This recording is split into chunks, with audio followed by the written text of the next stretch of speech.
USC's Caleb Williams gets nominated for the Heisman Trophy, while another former USC quarterback does UCLA a solid.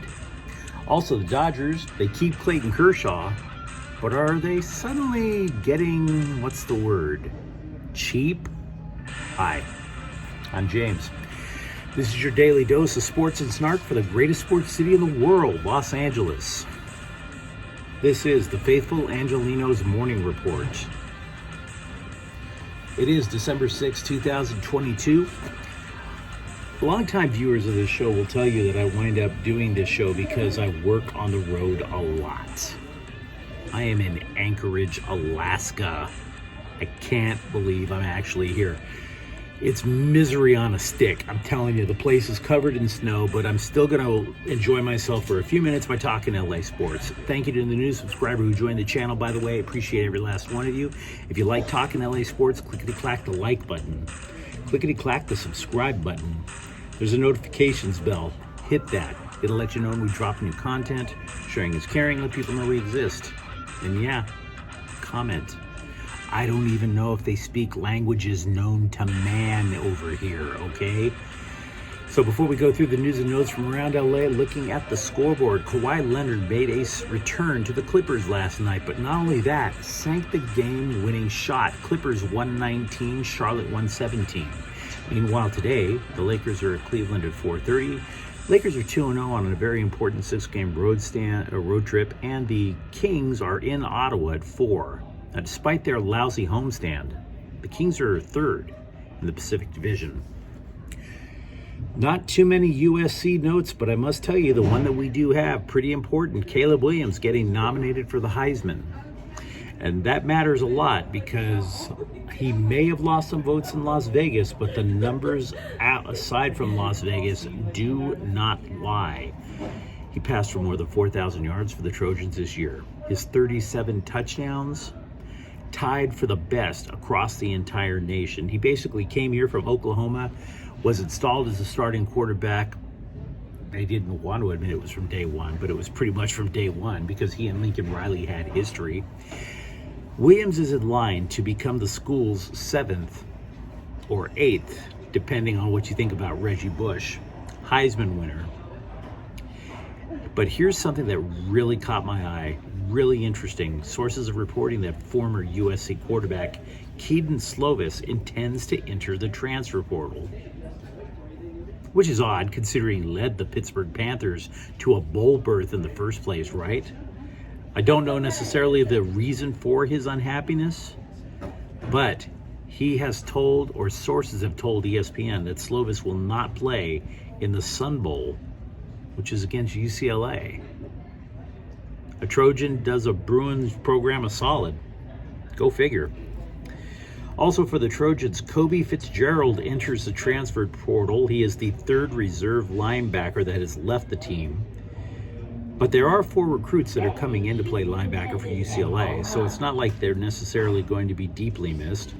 8 players overall have entered the transfer portal. Fitzgerald played for Servite High School in Anaheim and then bumped around at Riverside City College for a little bit, but he didn't play a whole lot over in Westwood. As announced during yesterday's clip, Clayton Kershaw returns to the Dodgers on a 1-year deal worth about $20 million. He was 12-3 last year with a 2.28 ERA. He allowed less than 1 person on base per inning last year.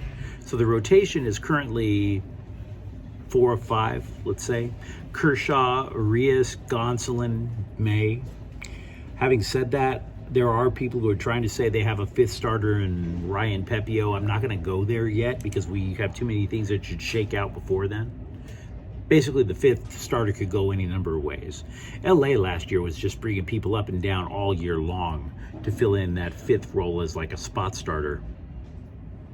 However, we did see names drop off of that whiteboard that I was keeping at my home. Players the Dodgers were, quote, allegedly interested in. The ones who have dropped off, it's not good that the Dodgers missed out on them, frankly. Justin Verlander, I would have loved to have seen him sign with LA. Instead, he goes to the New York Mets. And Trea Turner, free agent shortstop, as expected, went to Philadelphia. So the list of players that the Dodgers are allegedly interested in currently stands at 23, which, by the way, is still absurd. It's absolutely nuts. There was no way that the Dodgers are going to add everybody, but the question is, what are we to make of it? There's two things. One, losing Trea Turner is a thing. You can't spin it. But I must admit, I am going to be patient with what the Dodgers do. They have history going with good shortstops. They haven't had a lousy one in a long time.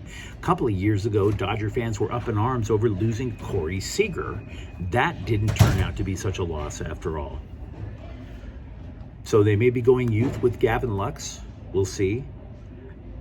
There's also other options aside from Gavin Lux, aside from Carlos Correa. There's Xander Bogaerts, Darby Swanson, possible trade for Willy Adames. Now, The Athletic has speculated Ahmad Rosario of the Cleveland Indians or even Tim Anderson of the Chicago White Sox. I think that's a little bit wild speculation. The Dodgers have not, quote unquote, expressed interest. But would you like a pro Carlos Correa argument for a moment? There is one to be made. You remember how the shift is now outlawed in Major League Baseball? What would I tell you if that makes a shortstop with an extremely strong arm more attractive? Guess who has the strongest arm of all the current shortstops that are available to LA? You guessed it, Carlos Correa. Could run prevention now be good old-fashioned who has the arm to get the ball to first base quicker? Just wondering out loud. The Athletic is rightfully noting that the Chargers still have a decent shot for the playoffs. They say it's one chance in three. ESPN actually gives them a better shot at making the NFL playoffs. I still believe it's over 50% with them, despite the fact that they lost in Vegas. The reason I bring this up to you is because all throughout Sunday's broadcast, CBS was telling me, oh my God, the Chargers are fighting for their playoff lives. And I don't believe that to be the case. I think that's hyperbole. But in order for the Chargers to get themselves in, they simply have to get their offensive line healthier. Did you know that they started 3 backups in Las Vegas on Sunday? And you're wondering why Justin Herbert couldn't get anything going? You're wondering why the running game didn't get going? That's a lot to ask 3 backup offensive linemen. Just ask the Rams. Speaking of the Rams, Sean McVay said in retrospect he should have played second-year wide receiver Tutu Atwell more often. Quote, all this guy has done is answer the bell whenever he's had his chances, unquote. Having said that, he's only caught 5 passes in the last 3 games, so maybe call his number in addition to putting him on the field might be a good idea. By the way, we've been talking about Rams players at the bottom of the depth chart who have a chance to make a name for themselves and maybe rise in the depth chart in the future. Undrafted defensive lineman Michael Hope sacked Geno Smith 2 times on Sunday. So there's that. Finally, FC Dallas has poached LAFC defenseman Sebastian Ibaha. He's got a 2-year deal. He did play 36 matches for the Black and Gold in their run to the MLS Cup last year, and he also played the entire match for MLS Cup. So he was definitely depended on by LAFC. Having said that, LAFC had 5 big free agents that they needed to try to figure a solution for. They kept Ryan Hollingshead. I don't have a problem with them keeping Ryan Hollingshead. This guy just may happen to be a casualty in order, I would assume, to keep Ryan Hollingshead. But if you're an LAFC fan, you tell me what you think about it. For that matter, you give me ideas on what you think about Caleb Williams. Do you believe he's the 7th Heisman winner potentially? Do you believe he's the 8th Heisman winner? Give me an argument why he would be number 8. And I think you know what I mean about that. I'm talking about Reggie Bush. Lots to talk about with the Dodgers. Let me know what you think in the comments thread. And if you enjoy talking LA sports, don't forget to subscribe to Faithful Angelenos. We talk LA sports here, even in the Arctic Circle. Thank you for watching. I'm James. We'll be back tomorrow. Faithful Angelenos is a Kian Corte El Queso production. Take care.